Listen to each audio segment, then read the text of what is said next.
Когда Россия закроет YouTube? Китайско-белорусские учения настораживают НАТО и к чему готовятся украинским военнообязанным после 16 июля. Обо всем этом расскажу подробнее в эфире Нехта. Самые важные и интересные новости.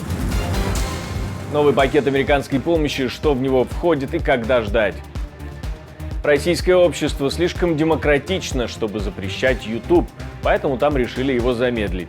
Уверен, что Рутюб и ВК смогут воспользоваться упадком YouTube. Когда количество населения достигнет пика и почему увеличился срок жизни людей? Более раннее наступление пика прогнозируемой численности населения объясняется несколькими факторами. Спасибо, что смотрите, спасибо за доверие. Не забывайте ставить лайки, оставлять комментарии, не забывайте подписываться на канал и не забывайте про кнопочку «Супер спасибо», так вы можете нас поддержать. Поехали! В Норвежском море российский корабль столкнулся с российским же глубоководным аппаратом. Все случилось сразу после спуска на воду глубоководного аппарата АС-36, испытание которого как раз и проводил спасательный корабль Северного флота РФ Михаил Рудницкий. Там не справились с управлением, и АС-36 после модернизации сразу отправляется на ремонт. Джо Байден объявил о новом пакете помощи для Украины на 225 миллионов долларов. Сказал он об этом на встрече со своим украинским коллегой. Новый пакет будет включать боеприпасы для систем NASAMS и HIMARS, систему Patriot, зенитные ракеты Stinger, 155 и 105 миллиметровые артиллерийские снаряды, ракеты ТОУ, противотанковые комплексы Javelin и AT-4, боеприпасы для стрелкового оружия, подрывные боеприпасы и различные запчасти. Правда, на этой же встрече произошел небольшой курьез. Джо Байден назвал президента Украины Владимиром Путиным, но быстро исправился. А теперь я хочу передать слово президенту Украины, у которого столько же смелости, сколько и решимости. Дамы и господа, президент Путин. Президент Путин, он победит президента Путина. Президент Зеленский так сосредоточен на том, чтобы победить Путина, что мы должны беспокоиться об этом в любом случае. Господин президент. И я лучше. Вы чертовски лучше. Генассамблея ООН призвала РФ вернуть Украине Запорожскую атомную электростанцию, вывести военных и технику и другой несанкционированный персонал. Там проголосовали за соответствующую резолюцию, поддержали ее 99 стран, против выступили 9 членов ООН, в том числе Россия, Беларусь и, конечно же, Эритрея, и 60 стран воздержались. Эдуарду Бабарико добавили срок. На 1,5 года больше останется в белорусской колонии в Бобруйске он. Суд так решил наказать политзаключенного за злостное неповиновение требованиям администрации исправительного учреждения. Я напомню, задержали Эдуарда вместе с отцом Виктором Бабарико еще в 2020 году. Только через 3 года приговорили к 8 годам заключения, при этом не засчитав время, проведенное в СИЗО. В России замедляют YouTube. Официальной причиной называют некие технические проблемы на оборудовании компании Google в России. В конце июня в Госдуме допустили, что YouTube вместо блокировки в стране могут просто замедлять. К тому же депутат Госдумы, глава комитета по информполитике, говорит, что в России есть достойные замены сервису, отечественные, так сказать. В России есть качественные альтернативы. Уверен, что Рутюб и ВК смогут воспользоваться упадком YouTube. Привлечь больше контент-мейкеров и зрителей на свои площадки, где нет оголтелой цензуры.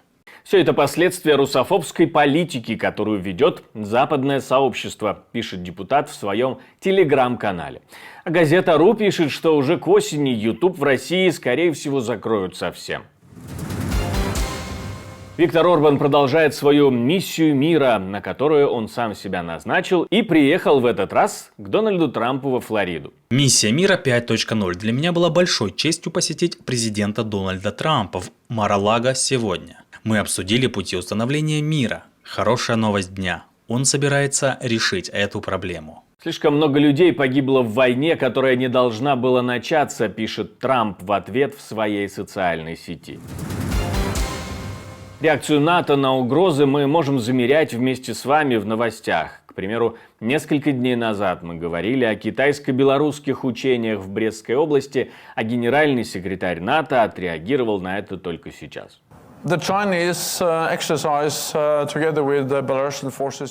Китайские учения вместе с российскими войсками в Беларуси – это часть закономерности. Это только подтверждает, что авторитарные режимы все больше и больше сближаются, а также то, что Китай подходит ближе к НАТО в Европе, в Африке, в Арктике и других местах. Таким образом, это вписывается в схему, которую мы наблюдаем, когда Китай и Россия, а также Китай и Беларусь сближаются.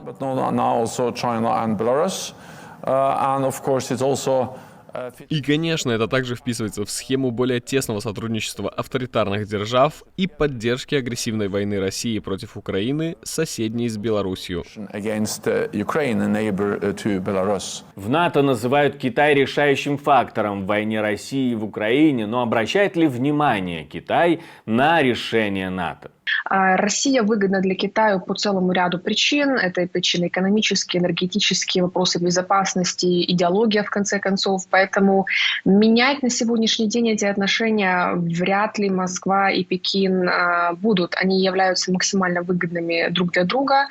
Для Китая, конечно, в большей степени, потому что Китай, по сути, эксплуатирует Россию и те возможности, которые у России есть, в частности, например, ресурсы, использует Россию в качестве ресурсной базы.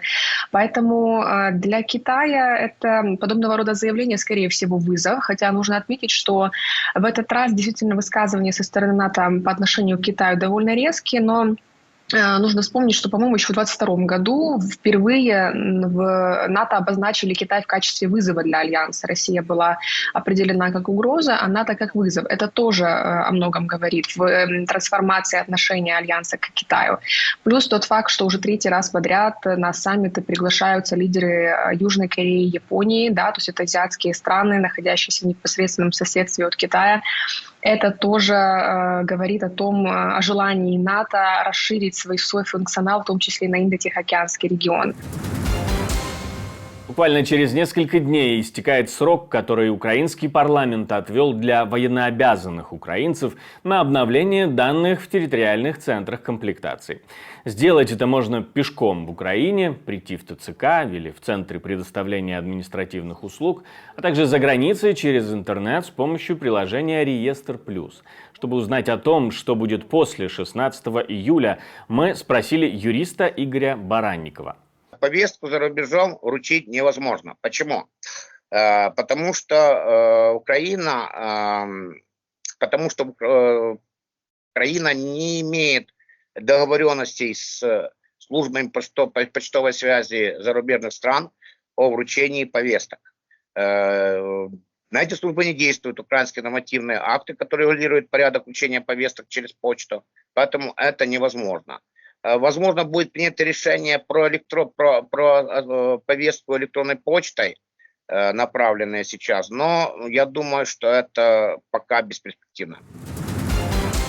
Количество людей на маленькой планете Земля достигнет пика в середине 2080-х годов, а в течение следующих 60 лет население вырастет с 8,2 миллиарда человек в 2024 до примерно 10,3 миллиардов в середине 80-х.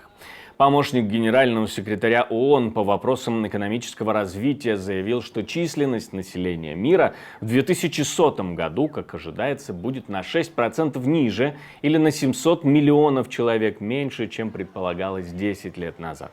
Не сильно легче стало, особенно понимая, что это будет не очень скоро. Более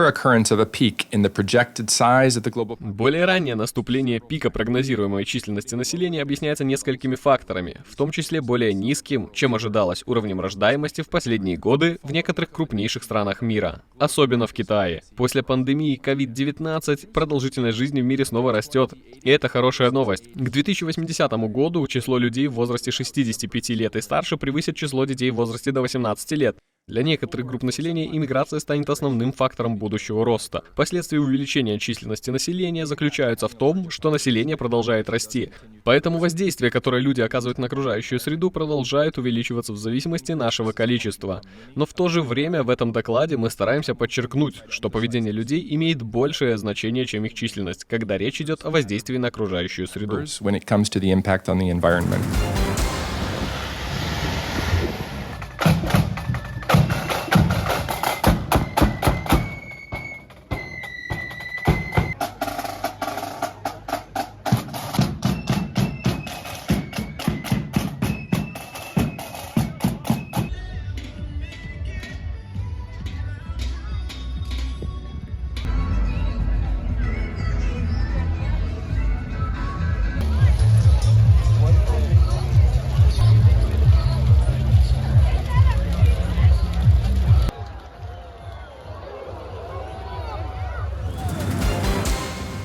Я хочу напомнить, что мы существуем только благодаря вашей поддержке, ваше спонсорство, донаты. То, что вы нажимаете кнопочку «Супер спасибо», помогает нам создавать новые и новые видео, и мы вам за это очень благодарны. Также не забывайте ставить лайки на эти новые видео, оставлять комментарии на любые видео и подписываться на канал, если, конечно, вы этого еще не сделали.